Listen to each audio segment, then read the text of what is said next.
नमस्कार, संतोष की रिपोर्ट में आप सबों का स्वागत है।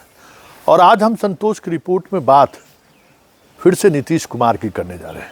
जी हाँ, नीतीश कुमार को लेकर अब सवाल होनी ही चाहिए, क्योंकि आज जो कुछ भी हुआ है वो कह सकते हैं कि नीतीश कुमार ने एक ऐसी परंपरा को तोड़ी है जिस परंपरा को खुद नीतीश कुमार ने ही स्थापित किया था। और वो परंपरा था 15 अगस्त हो या फिर 26 जनवरी, गांधी मैदान के कार्यक्रम के बाद वो किसी न किसी दलित बस्ती में जाते थे, महादलित की बस्ती में जाते थे और वहाँ झंडोत्तोलन का कार्यक्रम होता था।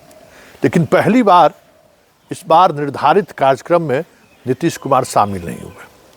कहा यह जा रहा है कि नीतीश कुमार बीमार पड़ गए।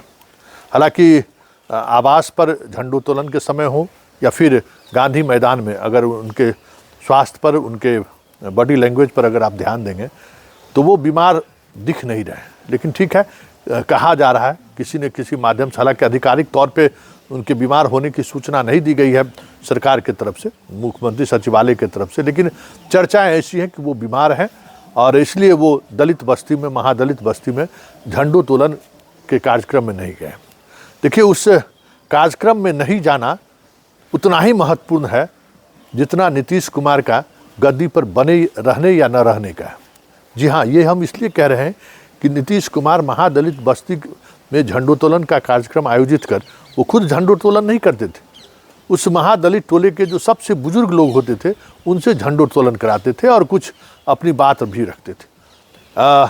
कैसा बीमार हैं, किस तरीके के बीमार हैं, ये कहना मुश्किल है, लेकिन वो कार्यक्रम रद्द हुआ जो आज तक कभी रद्द नहीं हुआ था। चाहे आंधी आए, तूफान आए, शरद भरी रात हो, चाहे कड़ाके की ठंड हो, कभी रद्द नहीं हुआ था, लेकिन इस बार रद्द हुआ है।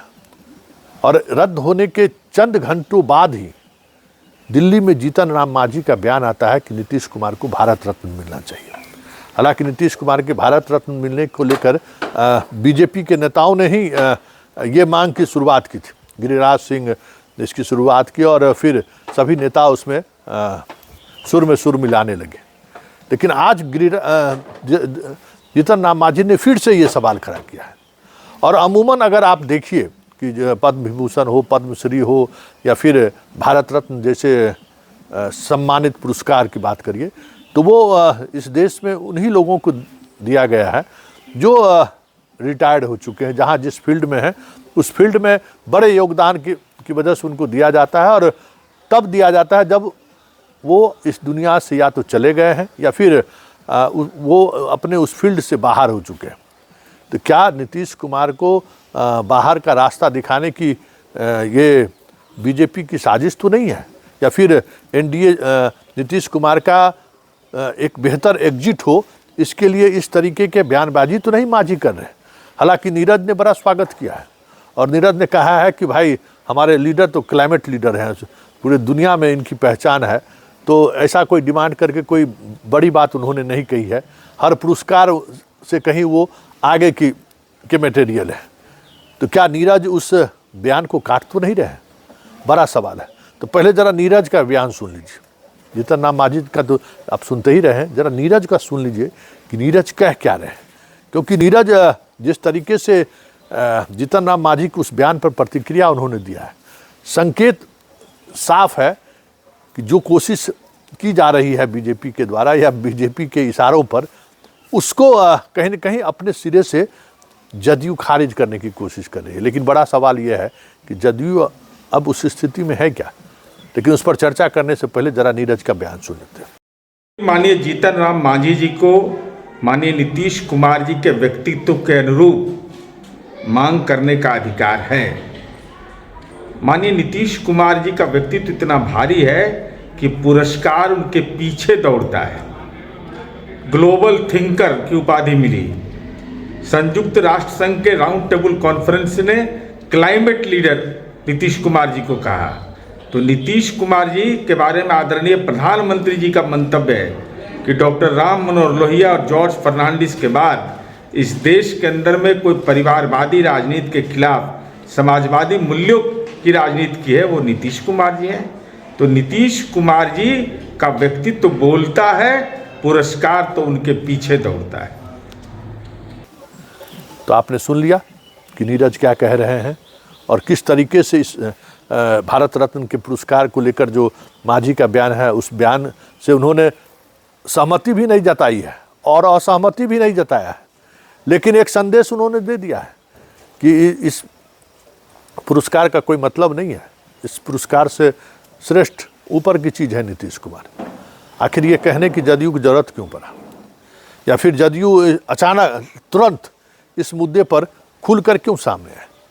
क्या ये कोशिश तो नहीं चल रही है कि नीतीश कुमार को इसी तरीके से राजनीति की मुख्य धारा से हटाया जाए, इसी तरीके के पुरस्कार की घोषणा के सहारे लोगों के जेहन में ये बातें पहुंचाई जाए कि अब नीतीश कुमार में अब वो बात नहीं रही, अब उन्हें रिटायर्ड होने की ज़रूरत है, अब वो टायर्ड हो चुके हैं। और आज स्वाभाविक तौर पर हाल के दिनों में अगर आप देखिए तो जिस तरीके से उपराष्ट्रपति के कार्यक्रम में न जाना, लोकसभा के अध्यक्ष के कार्यक्रम से दूरी बनाए रखना, भले ही वो कहा गया कि वो उनकी नैरेटिव है, वो बीजेपी को संदेश देना चाहते हैं, लेकिन बीजेपी तो अब ये संदेश देना चाह रही है कि अब वो मानसिक स्थिति में नहीं है, अब इनको टायर्ड हो गए हैं, अब इनको रिटायर्ड होने की ज़रूरत है। क्योंकि मांझी का कहना, आप उसको संयोग मत कहिए, प्रयोग है। मांझी हालांकि पता चला कि 12 घंटे बाद वो अपने बयान से पलट गए, ये अलग बात है, लेकिन मांझी का कहना या गिरिराज सिंह के माध्यम से ये बातें जो मतलब चर्चा में आई, ये सारी कोशिश कहीं न कहीं कवायद है नीतीश कुमार को बाहर का रास्ता दिखाने के लिए। अब देखना ये दिलचस्प होगा कि जदयू इसको किस तरीके से लेती है, क्योंकि ये संकेत तो साफ है कि अब आप विदा होइए, अब आप छोड़िए, जिद छोड़िए, अब आपको एग्जिट होना चाहिए। अब इसको जदयू किस तरीके से लेती है, और कहीं न कहीं नीतीश कुमार जो बीजेपी से दूरी बनाते हुए दिखते हैं, क्या उसकी वजह यही तो नहीं है कि बीजेपी का दबाव लगातार उन पर बढ़ रहा है कि आप गद्दी छोड़िए।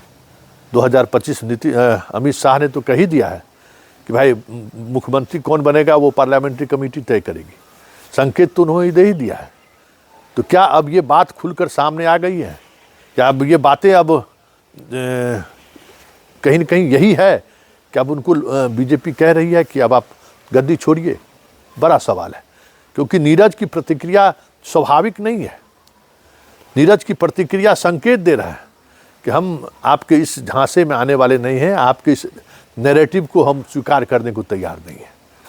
लेकिन सवाल एक ही है, आज नीतीश कुमार उस स्थिति में है क्या, या फिर नीतीश कुमार के साथ पूरी पार्टी खड़ी है क्या? वैसे नीतीश कुमार का पार्टी मतलब सिर्फ और सिर्फ नीतीश कुमार है। जो भी नीतीश कुमार का वोटर है वो सिर्फ और सिर्फ नीतीश कुमार की वजह से खड़ा है, जितनी भी प्रतिशत वोटर है। क्योंकि ये तय मानिए कि नीतीश कुमार को एग्जिट का रास्ता दिखाने की जितनी कोशिश हो रही है, जिस तरीके का बयानबाजी हो रहा है, ये नीतीश भले ही कितना मजबूत होंगे, कितना कमज़ोर होंगे, ये आने वाला वक्त बताएगा। लेकिन अगर ये चर्चाएं तेज हुई और इस तरीके से तेज हुई कि बीजेपी चाहता है कि नीतीश कुमार अब सत्ता के इस खेल से बाहर हो जाए, आमने सामने जो है सो आरजेडी और बीजेपी चाहती है कि हम दोनों के बीच सत्ता संघर्ष हो, मतलब चुनाव हम आमने सामने लड़े, तो ये तय मानिए ये बिहार है, खेला होगा। और जब खेला होगा तो फिर शाह और मोदी अगर इस खेल में शामिल हैं कि इस तरीके से नीतीश कुमार को राजनीति के बाहर का रास्ता दिखा दिया जाए, तो फिर 2025 के चुनाव में कुछ और तस्वीरें आपको देखने को मिल जाए तो कोई बड़ी बात नहीं होगी।